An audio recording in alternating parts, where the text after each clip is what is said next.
Welcome to the Deep Dive. Today, our mission is to really get to grips with one of the most critical topics in materials thermodynamics, reaction equilibria in condensed solutions. And it's so important because, well, this is where the theory meets reality.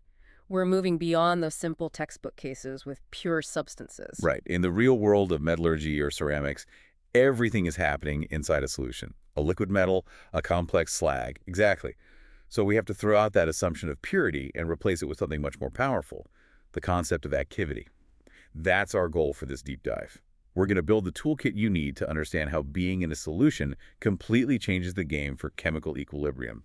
We'll cover activity, standard states, and even phase diagrams, all without you needing to look at a single figure. Okay, so let's start with the absolute foundation. Imagine you have a pure substance, let's call it component I. Sitting by itself, it has a certain equilibrium vapor pressure, pi naught, its maximum. Correct. Now, dissolve that component into a solution. The instant you do that, its vapor pressure drops to a new lower value, pi. And that single effect, that drop in pressure, is really the key to everything else we're going to talk about. It is, because that pressure drop corresponds directly to a reduction in the chemical potential, or what we call the partial molar Gibbs free energy. And that reduction has a very specific value. It does. It's RT-ln-AI. The activity AI is just that ratio of pressures, the actual pressure pi over the pure pressure pi naught. So unless your component is still pure inside that solution, its activity I is always going to be less than 1. Always. And that means its thermodynamic oomph, if you will, is reduced. It's a little less reactive than it would be if it were pure. Okay, let's apply that. Consider a general reaction. AA plus BB goes to CC plus DD. We all know the standard Gibbs free energy change, G naught.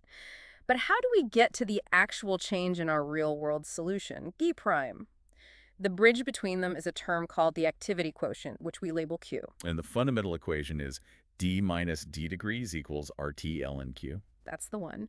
And Q is, well, it's just a ratio that looks a lot like an equilibrium constant. You take the activities of the products. So AC to the power of C times AD to the power of D. And divide all that by the activities of the reactants, A to the A, AB to the B. It's just a snapshot of where the reaction is at any given moment. But the magic happens when the reaction finally reaches equilibrium, that AG prime term. It goes to 0. It has to. That's the definition of equilibrium. And if that's 0, then suddenly AG naught must be equal to minus RT ln Q at equilibrium. Precisely. And since we already know that AG naught is also minus RT ln K, the equilibrium constant, it means that at equilibrium, the activity quotient Q is numerically identical to K. There it is. It's the activities that are calling the shots, not just how much stuff is physically there.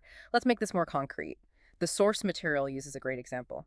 The reduction of silica, SiO2. Right. The reaction is SiO2 breaks down into Si and O2. If everything is pure, there's one very specific oxygen pressure where silicon and silica can coexist. But now, what if that SiO2 isn't a pure solid? What if it's dissolved in, say, a molten alumina-silica slag? Well, now its activity, ASiO2, is much less than 1. Maybe it's 0.1, maybe 0.2. And that changes the whole equilibrium. Dramatically.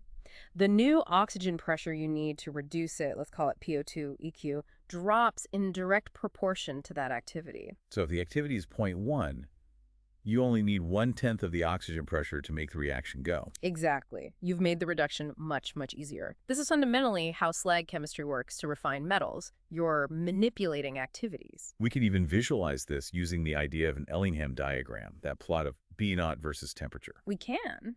For a generic oxidation, M plus O2 equals MO2, you have a standard line.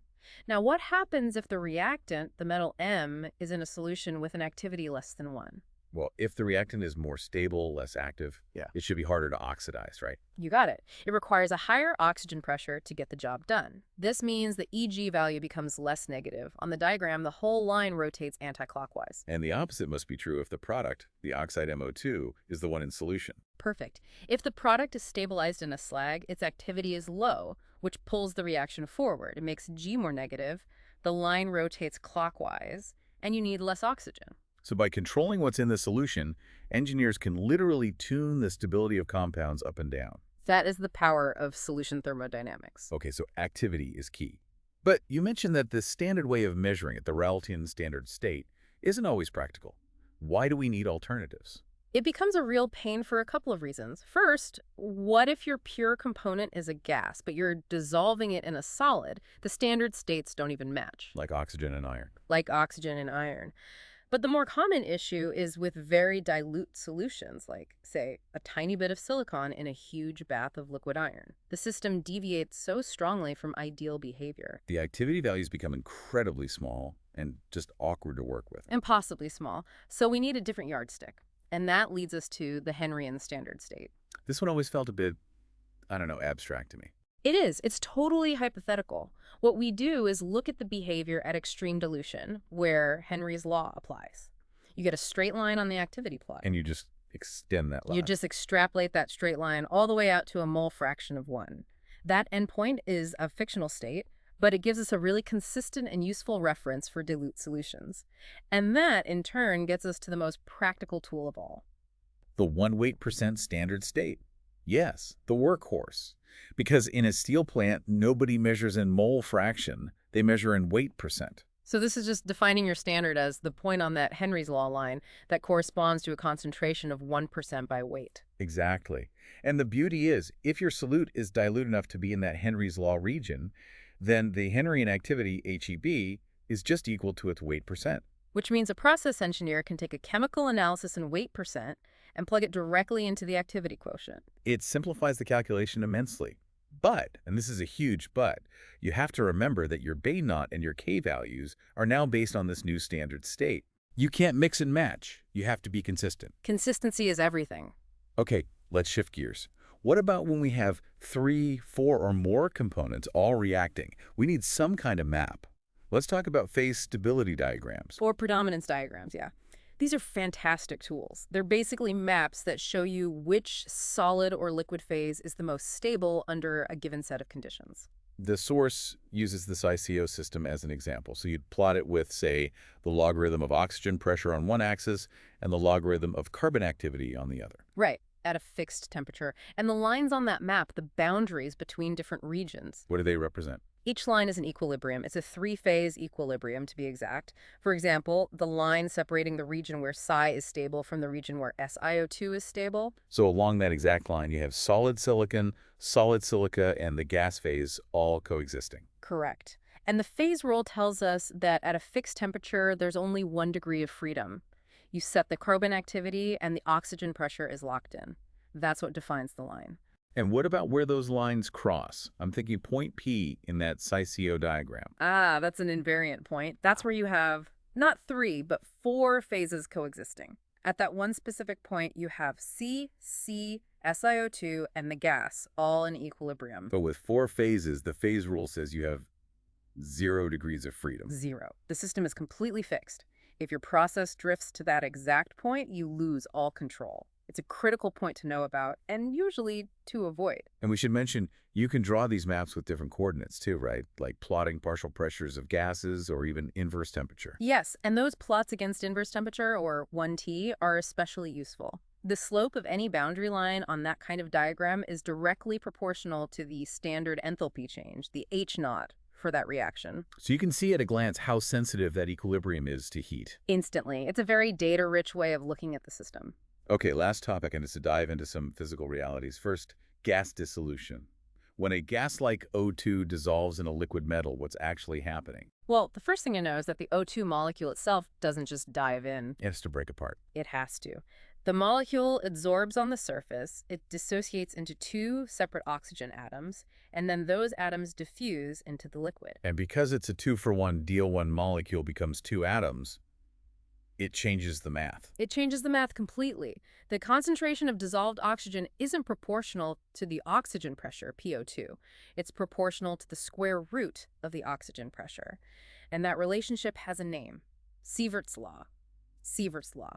That square root is the telltale sign, the chemical fingerprint, that you're dealing with atomic dissolution of a diatomic gas.